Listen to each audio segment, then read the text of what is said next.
A Medill professor is accused of alleged sexual misconduct. Northwestern students learn about an out-of-this-world discovery. And a Northwestern Hillel event has students laughing out loud. We'll have those stories and more coming up tonight on the Northwestern News Report. It's your news right now.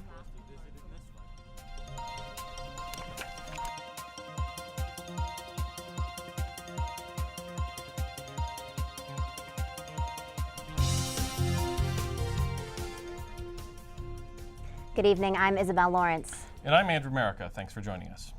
We begin tonight with a powerful letter from alumni and former employees of Northwestern's Medill School of Journalism, accusing a longtime professor of sexual misconduct. NNN's Ariel Schwartz is here now with more on this developing story. Professor Alec Klein of the Medill Justice Project is denying allegations of sexual misconduct and harassment after 10 former students and employees of Medill signed a letter accusing the notable journalism professor of predatory and sexist behavior. The letter was published in the Chicago Reader on Wednesday. The allegations include giving unwanted massages to a female employee, making crude jokes and comments to students, and giving preferential treatment to male students. We spoke with some of the accusers this week on why they chose to speak out now. News trucks were stationed outside Fisk Hall after 10 former students and employees released a letter last Wednesday accusing Medill professor and Medill Justice Project director Alec Klein of sexual harassment and misconduct. Allison Flowers, one of the 10 women to sign the letter, took Klein's class as a graduate student in 2009 and returned to work for him as a research associate 2 years later. Working for Alec was one of the most painful experiences of my life. It was very difficult to go to work every day and be torn apart. The letter detailed specific incidents of Klein allegedly engaging in bullying and sexual misconduct, like attempting to kiss a prospective employee and making sexually graphic remarks at work. Lorraine Ma, a 2013 Medill grad who participated in the Medill Justice Project and signed the letter, says she also experienced, quote, emotionally abusive behavior under Klein. He would call students into his room individually and sort of give them an emotional strip down. Ma says that some days Klein lavished compliments on her, but other days, after she would suggest alternative methods to pursue an investigation, he lashed out. I do remember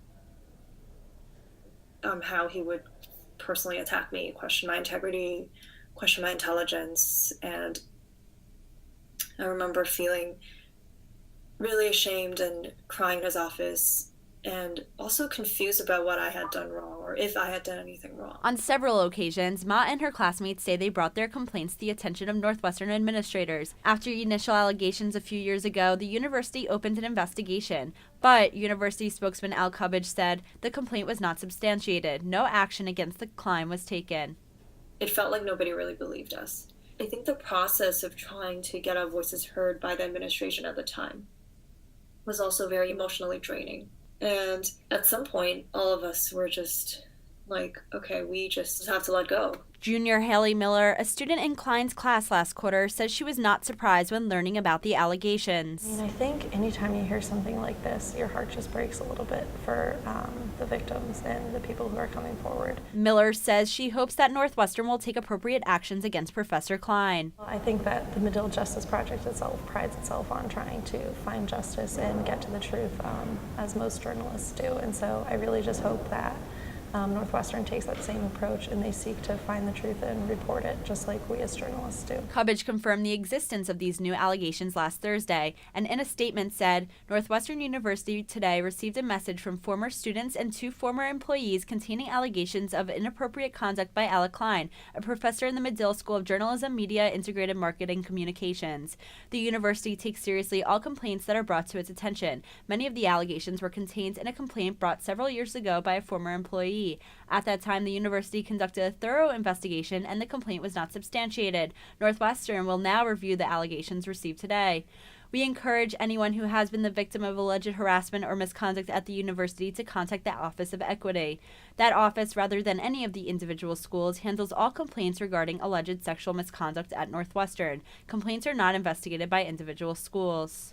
The dean's office in Medill also issued a statement and said, Medill takes seriously all complaints of sexual harassment and sexual misconduct, and we place a high priority on creating a safe environment for our students, faculty, staff, alumni, and visitors. Northwestern University is a direct report university, which means all issues are sent or directed promptly to the university's Title IX office. Individual schools do not handle investigations or sanctions.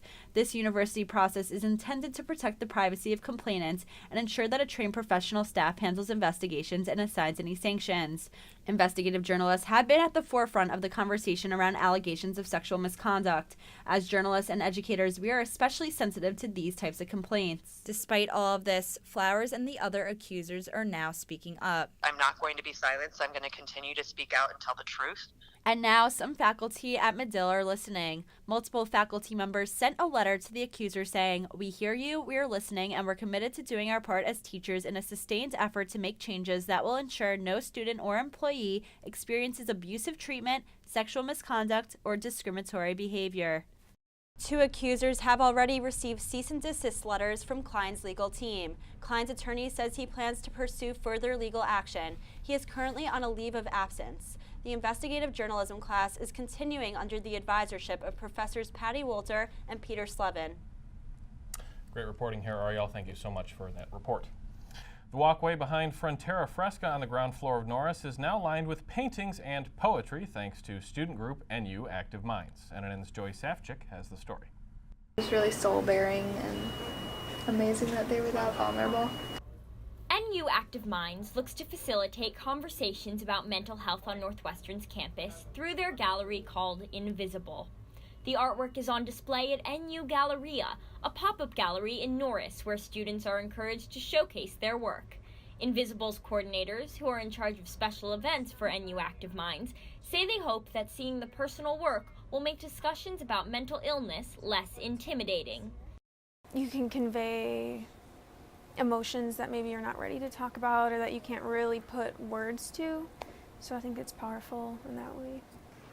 But the exhibit isn't all about mental illness. The coordinators also hope that the paintings and poetry will inspire discourse about mental health and well-being, which they say aren't always at the forefront of discussions on Northwestern's campus. The discourse varies school to school, person to person, but Active Minds wants to just try to contribute what we can and get a dialogue started on mental health on campus. Glowacki says the art is also cathartic for the students struggling with mental health. Gaglio and Glowacki both have artistic backgrounds and found catharsis in using art to express themselves. I'm really happy to see that others were willing to share and be open about their mental health. The work tackles a variety of mental health struggles, from eating disorders to anxiety and isolation. Many of the pieces, however, focus on the road to recovery. Joey Safchik, Northwestern News Network. Although Active Minds is a Northwestern student group, the artwork exhibited includes artists from several Chicagoland universities and even one high school. Very cool story. Well, the frigid temperatures have been in full force all week, but will the cold stick around? Let's bring back Joey Safchik to hear more about the weather. Joey? Thanks, Isabel. Right now, it's a balmy 32 degrees. And if we take a look outside at the Rock, you can see all the snow from last week's storm piled up. In fact, parts of the Chicago area got as much as 12 inches of snow. But all that snow could be melting away soon. Today, we at least got up to a high of 31 degrees, and tomorrow we may actually reach the 40s. I'll have more on that and your full 5-day forecast in just 10 minutes. Thank you so much, Joy. Definitely want to keep those winter coats around this week. Most definitely. And coming up after the break, students celebrate Black History Month with an annual event. Go you Northwestern. Go Northwestern, break right through that. With our colors flying, we will cheer you all to go. Go you Northwestern, fight for victory, sweet victory, for the fame of our fair name, and go Northwestern, win that game. Go Cats! Go you Northwestern. Go Northwestern, break right through that. With our colors flying, we will cheer you all to go. Go you Northwestern, fight for victory, sweet victory, for the fame of our fair name, and go Northwestern, win that game. Go Cats! Jabulani is a Zulu word for celebration. And that's exactly what Northwestern students and families did at the African Student Association's event last Sunday. NNN's Emma Evans was there. Jabulani is annual because we think it's important to showcase African culture throughout the year. And I think having a big cultural show where you touch on like fashion, music, dance is something where we are able to showcase it for a larger community. Halfway through Black History Month, this event is one of many that the Northwestern community is using to celebrate Black culture on campus. It being in February, which is Black History Month, I think is very important for us to, just go back to what our roots were, the roots that were snatched from most of us, and just being knowledgeable about that. Jabulani strives to bring together all corners of Africa and their cultures to fully represent the continent as a whole. And I feel like that's really important for an event that's like celebrating Africa, to have representation of all the different parts, because I feel like some parts are more well known than others, so it's nice to have an accumulation of them all. I know in the media, Africa is seen as some continent that needs a lot of help, that doesn't have any type of riches within it. But one of the riches we do have is our cultures and our various cultures that are within the continent. And so showcasing that is super important. And letting people know that there is another side of the continent that people aren't talking about. So that's important. And individual countries weren't all that were represented at Jabulani. Many students left feeling that their own identities were represented as well. Because there's not very many Africans in the school, I feel like it's important to have events like this just to show that we do exist, we're on this campus, and we have a beautiful culture that a lot of people aren't familiar with. A culture that was celebrated through Jabulani.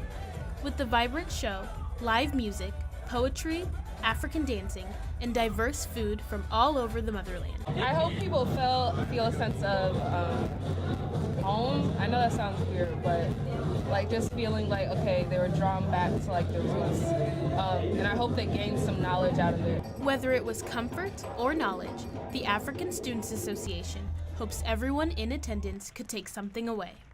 Emma Evans, Northwestern News Report. For more information about Black History Month events coming up, check the For Members Only Facebook page.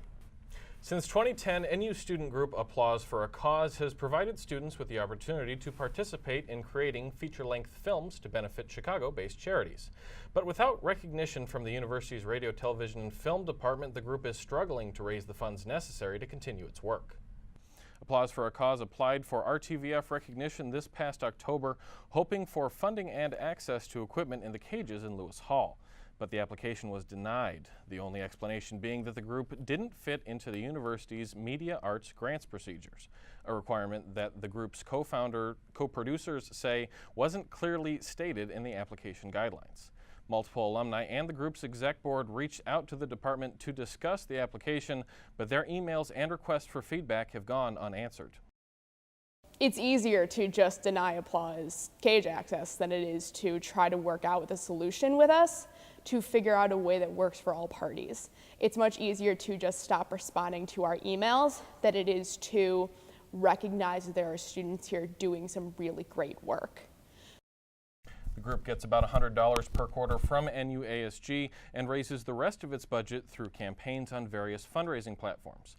RTVF Department Chair David Tolchinsky could not be reached for a statement on this story.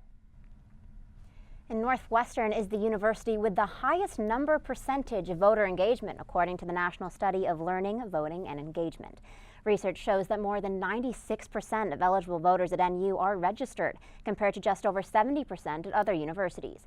NU Votes and the Center for Civic Engagement and their initiatives to get the student body registered are highly responsible for the voter engagement. So, how politically involved do NU students feel they really are? We asked them for this week's edition of Rock Talk. I'm Justin Sweetwood here for this week's edition of Rock Talk, where we're asking, how politically involved do you think NU students are? I think a lot of NU students have a lot of political opinions, but I wouldn't say that they're necessarily very politically involved. I feel like a lot of students are very politically active, very involved, have strong opinions about a lot of their beliefs. I think a lot of people are doing really cool things. A lot of people are actually getting out there and being active and advocating for what they're passionate about. I think pretty politically involved for a Big Ten school. I know I have a lot of friends who went to small liberal arts colleges who definitely do a lot more sort of activist stuff. Obviously, I can't generalize to the rest of the student population. I would imagine that there is probably a similar level across campus with a whole spectrum of people who care very little about politics to those who actively go out to, to rallies and protests, even as far as, downtown Chicago. And I think it's important that there is that balance of people who really care, and that there are also enough people who can step back and take a different perspective. If you have an idea for a future Rock Talk topic, tweet at us at @NNN_news. And coming up, a new take on an old Shakespeare love story. Plus, well, Valentine's Day is tomorrow, and being in love is expensive. We'll break down some Valentine's Day spending trends that may make you wish you were single. That's next in Money Minute. At Northwestern, we're wildcats in every way.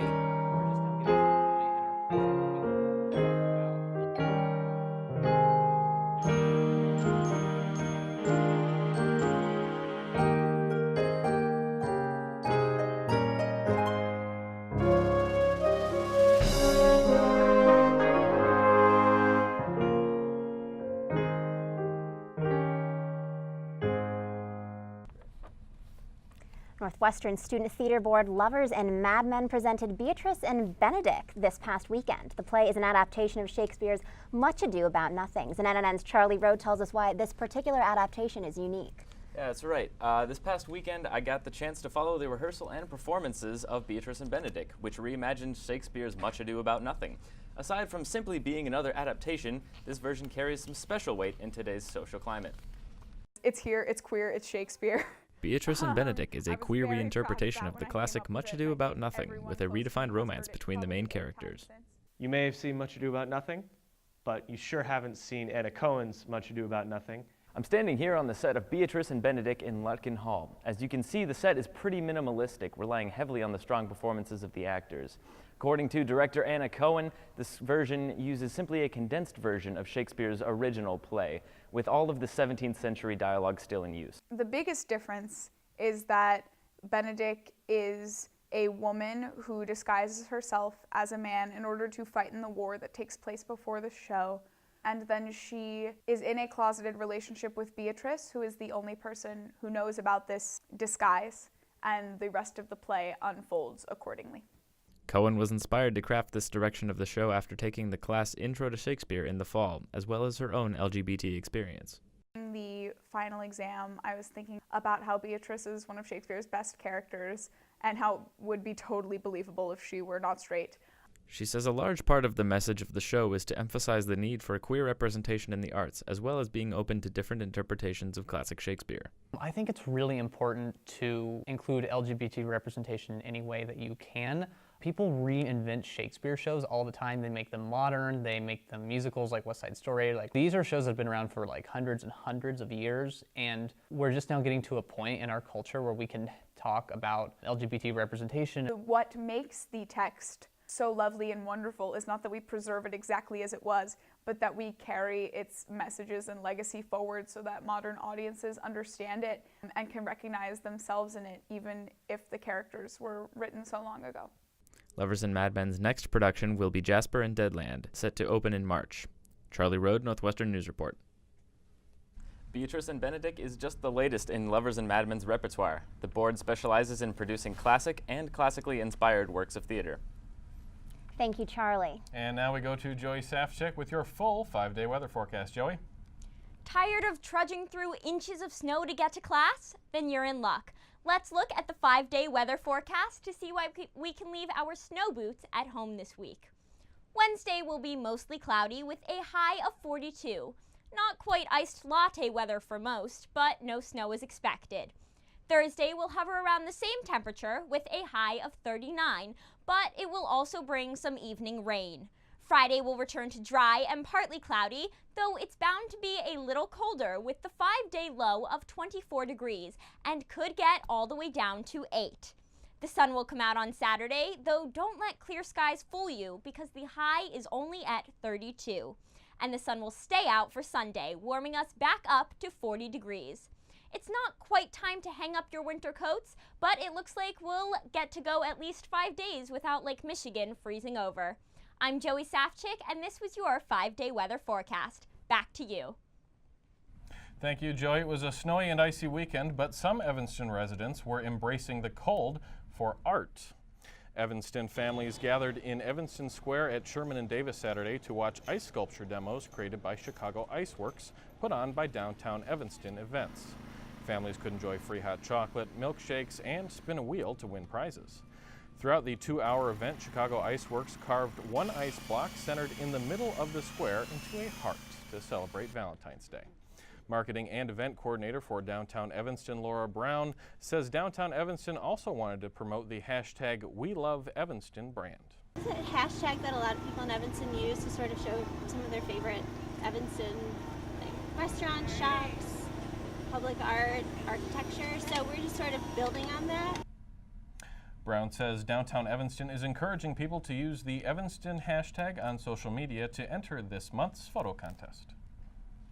A&O Blowout announced their lineup for this year's Chicago benefit. Chicago-based musicians Knox Fortune and Raven Lene will be performing at Evanston Space on Thursday, Feb 15th. Tickets are $10 with a suggested donation of $5. All proceeds will go towards Northwestern arts and music programs that lead education initiatives in detention centers. Thanks to new research, scientists might be able to see black holes in real life instead of just in science fiction movies. NNN's Aaron Lewis learned more about this new discovery. Megan Netherlands visited Northwestern Tuesday to discuss his research about the unexplored depths of space and black holes. Can we see black holes? That's what's being discussed in today's event, and that's what researchers are looking forward to as they delve deeper into astronomy. It was something which was a dream, when I started my studies, could actually become reality, during my professional career. The discussion focused on the discovery of new telescopes that will allow astronomers to see black holes. In the past, telescopes did not show black holes at all. Now, this new technology shows the light warping around its outline. It was a sort of a different approach to black holes than we've been used to in the talks recently. So everything in the last 2 years has been all about gravitational waves, and this is sort of using a different type of telescope, a different type of mechanism to make observations. While the black holes are too far away for us to visit in this lifetime, now that we know where they are, scientists can get started on technology that will allow us to better understand our universe. Aaron Lewis, Northwestern News Report. Scientists say they hope new telescopes like this will be used around the world and even replace the Hubble telescope in space. But the question is, will these stars align for your love life? Valentine's Day is tomorrow. It is, and just how much will Americans be spending this Valentine's Day? Matt Zedun tells us for this week's Money Minute. Well, that's right, guys. People must love each other just a little bit more this year than last year, as projected Valentine's Day spending is up $1.4 billion from last year. That brings it to a healthy $19.6 billion.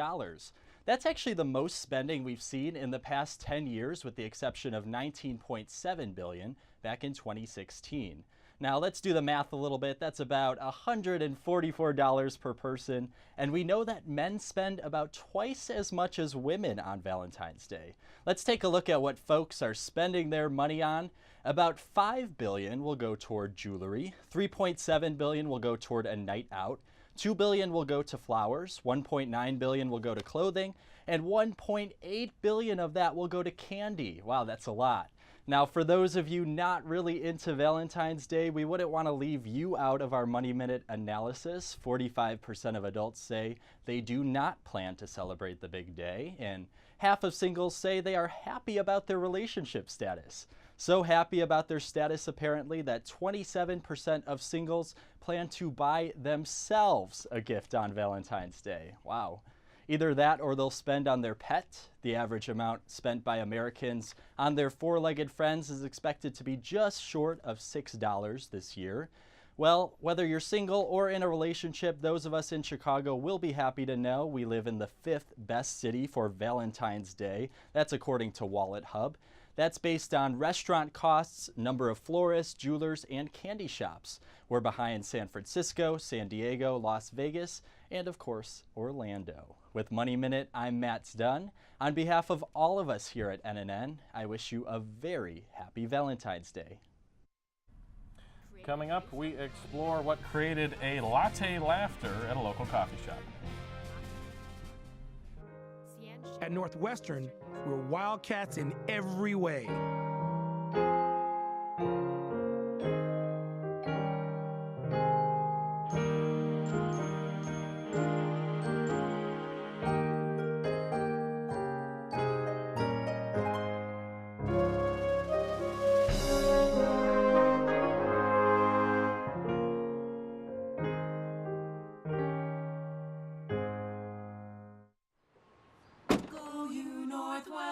Northwestern break right through that. With our colors flying, we will cheer you all the go. Go you Northwestern, fight for victory, sweet victory, for the fame of our fair name, and go Northwestern, win that game. Go Cats! At Northwestern University, we are pioneering innovation and achieving excellence across every imaginable discipline.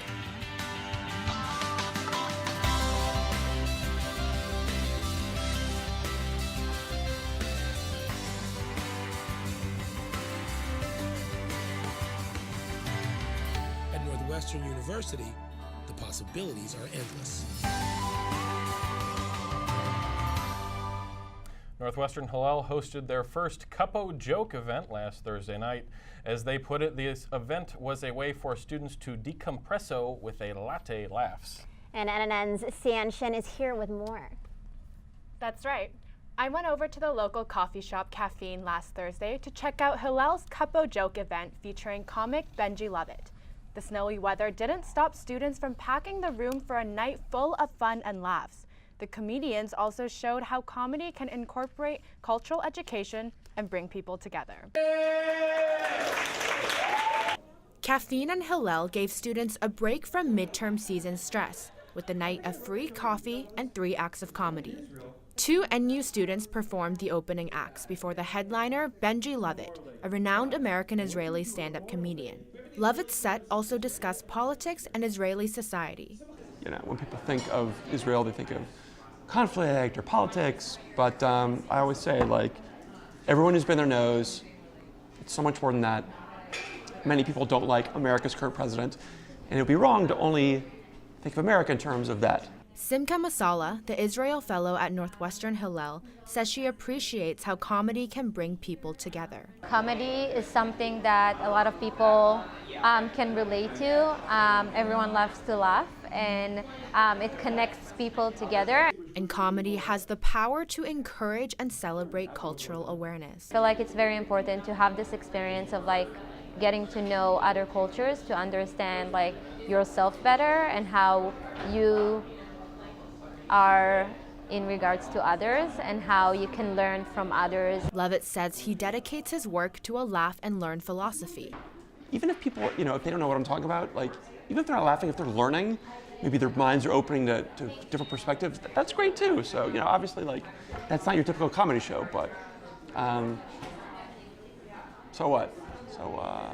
So, hopefully people walked out of here thinking about things in a different way than they did when they came in. In a time when communities are being created based on common enemies, Lovett says this event brought together a community based on laughter and learning. And Northwestern Hillel tells me they will be hosting more events in the near future, including the annual Israel Week happening in April.